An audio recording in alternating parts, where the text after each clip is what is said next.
Piramida Berundak adalah bentuk arsitektur favorit para pengembang purba ini. Tampak jelas bahwa ini diciptakan oleh peradaban maju yang sama. Namun, kuil-kuil ini berada di bagian planet yang sama sekali berbeda. Kompleks Chichén Itzá ini terletak di Meksiko. Piramida Djoser ada di Mesir. Dan tempat perlindungan Khoeker ditemukan di Kamboja. Buku teks akan memberitahu Anda bahwa semua piramida berundak yang sangat mirip ini dibangun oleh masyarakat primitif yang berbeda secara mandiri satu sama lain.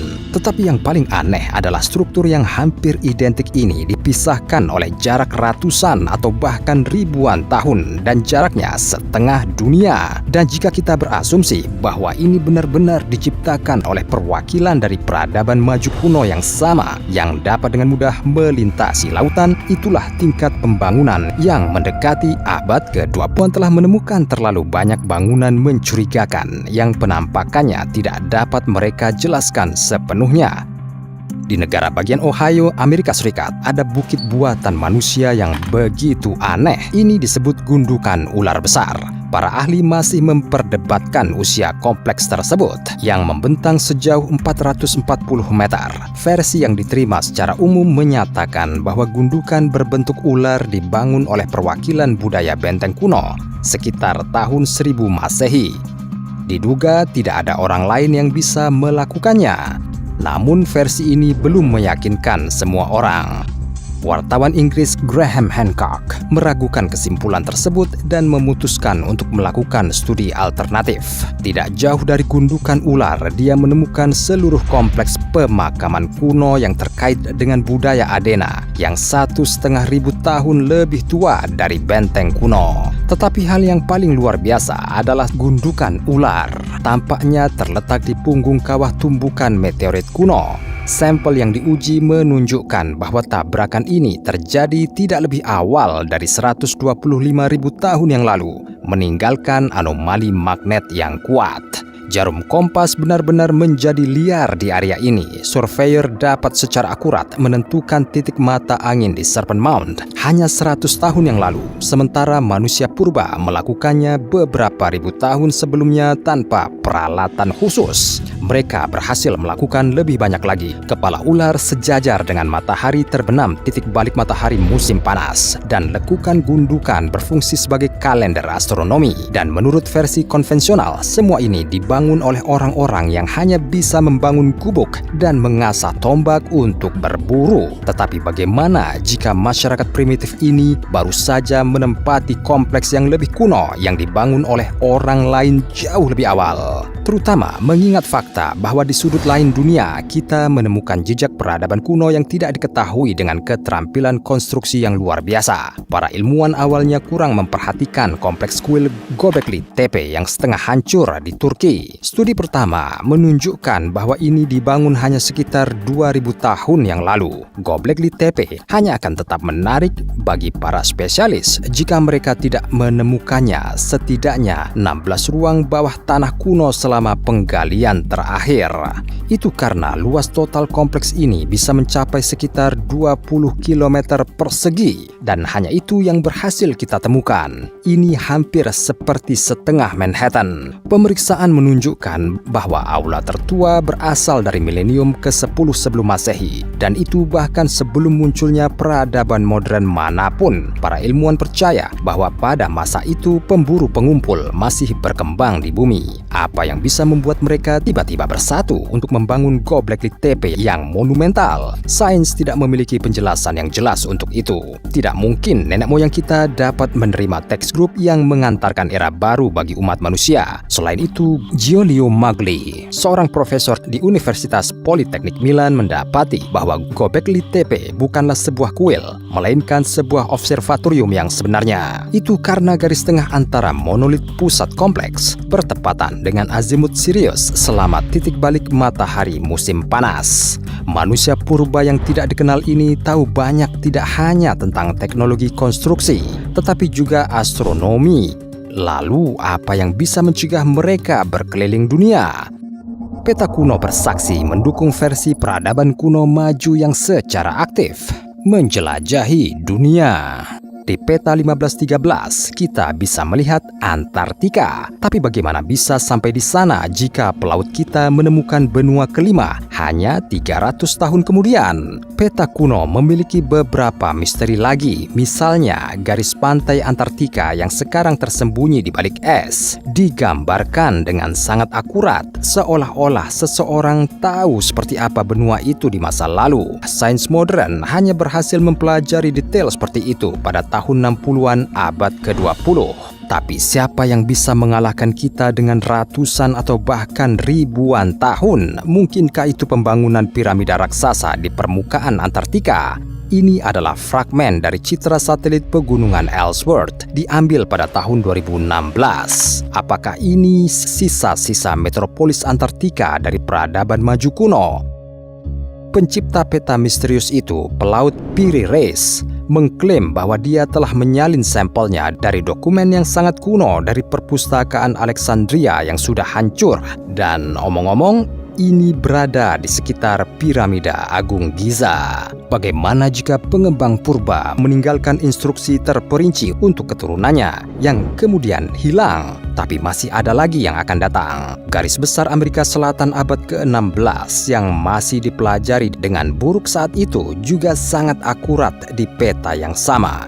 Gunung, sungai, dan beberapa danau bahkan ditandai di benua itu sendiri. Artinya pada zaman dahulu seseorang tidak hanya melihat sebidang tanah ini dari laut, tetapi juga berhasil masuk jauh ke dalam benua. Namun di peta Piri Reis terdapat ketidakkonsistenan bahkan dengan pengetahuan kita saat ini tentang dunia. Di atasnya Amerika Selatan terhubung ke Antartika oleh tanah genting kecil. Tapi tunggu, mungkinkah puluhan ribu tahun yang lalu di zaman peradaban kuno yang tidak diketahui, benua ini benar-benar terhubung? Lagi pula, di Amerika Selatan, kita juga telah menemukan banyak piramida dan kita terus menemukan yang baru hingga hari ini. Baru-baru ini, para peneliti menjelajahi daerah sekitar desa di Bolivia Selatan menggunakan pemindai LiDAR. Dan tiba-tiba, di bawah hutan tertutup, mereka menemukan jaringan kanal yang rumit dan sisa-sisa beberapa piramida batu. Para arkeolog mendapati bahwa ini berasal dari budaya Kasarabe yang sebelumnya tidak dikenal, 1000 tahun lebih tua, dari suku Aztec dari Inca. Sepertinya seseorang telah secara khusus mengajarkan keterampilan arsitektural yang kompleks kepada penduduk asli Amerika dan kemudian diadopsi oleh peradaban selanjutnya. Namun, ahli geologis sangat membantah teori tentang piramida di Antartika. Menurut pendapat mereka, ini bukanlah hasil dari aktivitas manusia, tetapi dari erosi yang sangat spesifik, seperti dalam kasus gunung Alpine Matterhorn yang terkenal. Tetapi pembongkaran hanya satu piramida tidak mengubah fakta bahwa ada banyak monumen kuno buatan manusia yang tersebar di seluruh dunia, dan semuanya mirip secara mencurigakan. Kini, reruntuhan pura Gunung Padang di salah satu pulau di Indonesia tak lagi terlihat begitu mengesankan. Tapi di zaman kuno, itu adalah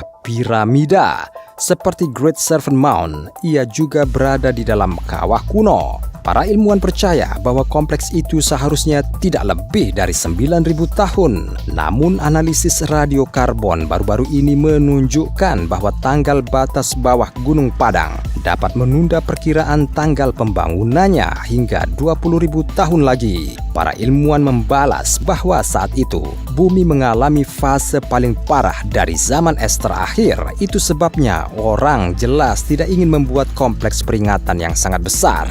Tapi bukankah kita melewatkan sesuatu yang penting, mencoba memasukkan Gunung Padang ke dalam sejarah konvensional kita? Zaman es tidak menakutkan bagi peradaban maju seperti bagi pemburu pengumpul. Orang-orang ini dapat terus berkeliling dunia membangun piramida mereka. Bagaimanapun mereka ditemukan tidak hanya di Mesir, tetapi di seluruh penjuru dunia. Ini adalah kuil Prasat Baksel Chamkrong di Kamboja, dan inilah suaka Monte Dokodi di Sardinia Barat Laut, Italia. Dan semua bangunan ini memiliki kemiripan yang mencolok. Batu-batu besar konstruksi di Argolis Yunani disatukan begitu erat sehingga bahkan rambut manusia tidak dapat menembus sambungannya, dan semua ini tanpa solusi pengikat. Di dekat kota Cusco di Peru ditemukan tembok dengan pasangan bata serupa. Meskipun wilayah ini dipisahkan oleh lebih dari 11.000 km dan Samudra Atlantik, apalagi jika kita melihat monumen piramida di Mesir, Jepang, dan bahkan di Pulau Paskah, kita akan melihat cerita yang sama. Bahkan pahatan dari kompleks ini memiliki kesamaan.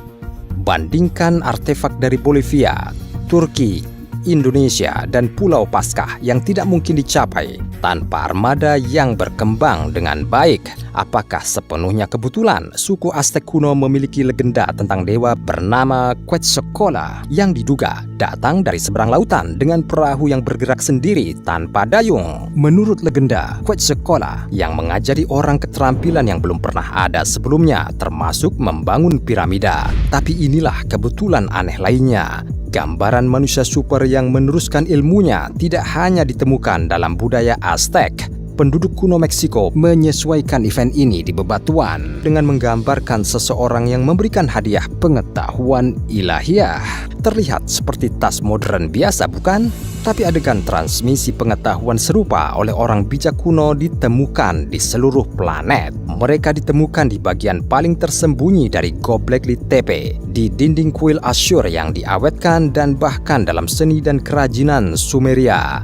Tetapi jika kita berasumsi bahwa perwakilan dari peradaban kuno dapat dengan mudah menyeberangi lautan dan memberikan pengetahuan kepada orang-orang primitif, ini berarti tingkat perkembangan mereka mendekati abad ke-20.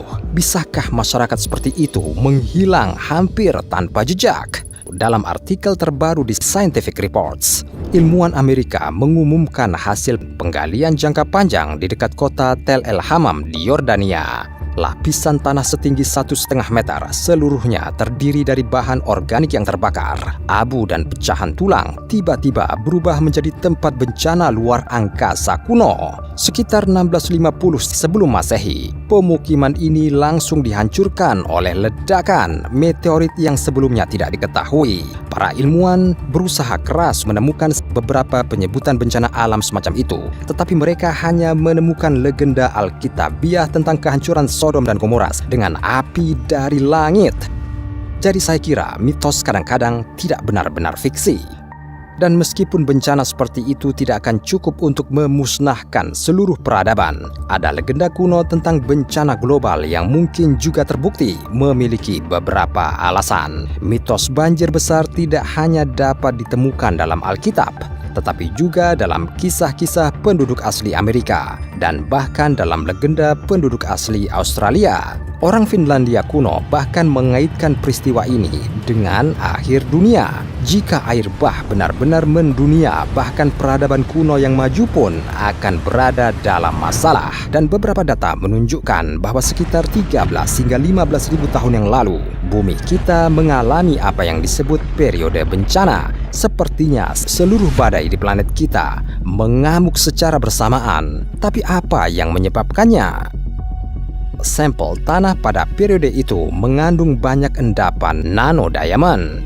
Ini adalah kristal mikrokosmik yang terbentuk sebagai akibat dari tumbukan kuat komet atau asteroid. Tapi kalau banjir itu akibat benturan, di mana pusarannya? Richard Firestone, seorang ahli kimia analitik di Laboratorium Nasional Lawrence Berkeley di California, mendapati bahwa sebagian besar nanodiamond ditemukan dalam sampel tanah dari Amerika Utara. Tapi saat itu, seluruh wilayah Kanada modern tertutup lapisan es yang tebal. Dan jika komet menabraknya, pencairan es dalam jumlah besar secara instan dapat menciptakan gelombang dahsyat dan akibatnya menyebabkan banjir global. Namun itu bukan fakta pasti bahwa ini bisa menghancurkan seluruh peradaban sekaligus. Beberapa orang yang selamat secara teoritis dapat menetap di berbagai bagian planet ini untuk mencoba menghidupkan kembali kejayaan sebelumnya dan pada saat yang sama mentransfer potongan-potongan pengetahuan mereka ke peradaban lain yang lebih primitif. Sungguh menakjubkan, tetapi dilihat dari penanggalannya, orang-orang yang selamat dari kiamat rahasia bisa jadi adalah orang-orang yang membangun Göbekli Tepe. Sementara itu, umat manusia lainnya sepertinya sedang berburu dan mengumpulkan karena mereka sudah memiliki teknologi yang diperlukan, tahu bagaimana bekerja sama dengan baik. Tetapi jika bangunan monumental seperti itu didirikan oleh orang-orang yang kelelahan karena bencana, apa yang sebenarnya mampu mereka lakukan di puncak kejayaannya? Dan jika mereka memiliki teknologi tinggi, mengapa kita tidak menemukannya? Meskipun kita menganggap diri kita sebagai peradaban yang agak maju, yang tentunya meninggalkan jejak cemerlang dalam sejarah planet ini, pada kenyataannya kita dapat melebih-lebihkan diri kita sendiri. Jika peradaban kita menghilang sekarang, dalam 200 tahun tidak akan ada jejak tanaman budidaya manusia yang tersisa di planet ini. Dalam 10.000 tahun kota-kota hampir seluruhnya akan hilang, kecuali batu-batu besar yang tersisa tersebar secara acak di seluruh dunia, dan kita baru saja menemukan sesuatu yang serupa. Jalan bawah air Bimini dekat Bahama disebut sebagai jalan menuju Atlantis. Ini terdiri dari 700 meter blok batu kapur yang ditata dengan rapi. Asal sebenarnya dari struktur ini masih diperdebatkan dan tidak ada satupun penjelasan yang masuk akal di antara para ilmuwan. Tapi kemana jalan yang sangat besar ini bisa mengarah? Mungkinkah di masa lalu, sebelum air bah, permukaan laut jauh lebih rendah dan peradaban kuno mengelilingi hampir seluruh planet dengan jalan raya seperti itu? Kedengarannya tidak gila sama sekali, mengingat akan mudah untuk mencapai sebagian besar benua lain dari Antartika yang belum tertutup es. Seperti yang ditunjukkan di peta kuno, mungkin suatu hari kita akan menemukan reruntuhan seluruh kota besar di bawah es. Tetapi jika peradaban kuno yang tidak dikenal begitu maju, ada satu masalah. Jika kita menghilang, kaca dan plastik dari bangunan dan mesin kita akan terurai selama sekitar 15 juta tahun. Dan hanya setelah beberapa puluh ribu tahun, kita pasti akan menemukan jejak serupa dari peradaban sebelumnya. Atau malah tidak. Sumber dari semua plastik kita adalah minyak mentah. Manusia purba bisa gagal menemukannya sama sekali atau menganggapnya tidak berguna. Mungkin juga mereka berhasil memprediksi efek berbahaya dari bahan sintetis di planet ini dan baru saja meninggalkan produksinya. Dengan kata lain, peradaban seperti itu bisa sepenuhnya organik dan karenanya tidak meninggalkan jejak. Tetapi tingkat perkembangan tidak ditentukan oleh teknologi, melainkan oleh struktur masyarakat. Dan jika orang bijak kuno tidak menggunakan plastik seperti kita, mereka dapat menemukan cara alternatif untuk mengatur peradaban mereka. Terlepas dari prasangka kita, masyarakat kuno belum tentu primitif. Kesimpulan ini dicapai oleh antropolog Amerika David Graeber yang mempelajari berbagai struktur alternatif masyarakat manusia purba. Misalnya, pada tahap awal perkembangan bahkan peradaban kita, mungkin ada suku-suku dengan pergantian peran yang terus-menerus. Setiap beberapa bulan sekali, budak menjadi kepala suku dan sebaliknya. Dengan melakukan itu, mereka tidak hanya dapat mengubah barang-barang pribadi, tetapi bahkan nama. Setelah beberapa saat, semuanya kembali normal. Juga dalam bukunya The Dawn of Everything, ia menggambarkan suku-suku primitif yang hanya terdiri dari orang-orang eksentrik yang sengaja tidak mematuhi hierarki apapun. Mungkin prinsip gila organisasi sosial yang serupa membantu peradaban kuno yang tidak dikenal untuk menemukan cara alternatif pembangunan dan berkembang lebih cepat, bahkan berdasarkan teknologi yang tampaknya organik dan tidak terlihat oleh kita saat ini. Sederhananya, masalahnya mungkin bukan karena peradaban kuno yang sangat begitu tidak terlihat, hanya saja sangat sulit bagi kita untuk melihatnya dengan prasangka kita. Tapi suatu hari kita mungkin naik di atasnya dan menemukan semua bagian yang hilang dari mozaik peradaban kuno yang tidak diketahui, hanya menyisakan petunjuk bagi kita. Namun, masyarakat kuno mungkin tidak terlalu jauh berbeda dari kita dalam beberapa hal. Epik Mahabharata India menggambarkan ledakan seterang 10.000 matahari. Setelah itu, asap dan api yang sangat besar muncul dan burung-burung jatuh mati ke tanah. Kedengarannya mencurigakan seperti ledakan nuklir, bukan? Saya bahkan tidak bisa membayangkan seperti apa jadinya. Apakah menurut Anda peradaban kuno yang maju benar-benar ada?